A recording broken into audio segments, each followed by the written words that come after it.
بسم اللہ الرحمن الرحیم۔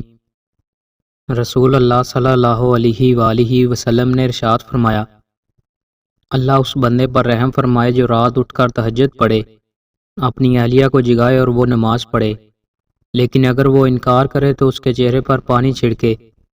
اللہ اس عورت پر رحم فرمائے جو رات کو اٹھ کر تہجد پڑھے، اپنے خامند کو اٹھائے اور وہ نماز پڑھے، لیکن اگر وہ انکار کرے تو وہ اس کے چہرے پر پانی کے چھینٹے مارے۔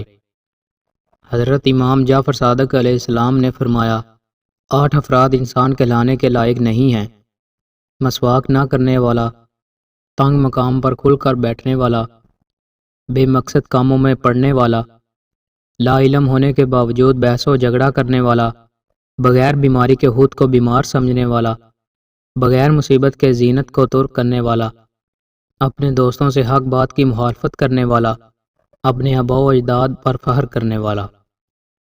دوستوں، مزید اچھی ویڈیوز کے لیے ہمارے چینل کو سبسکرائب لازمی کریں۔ بہت شکریہ۔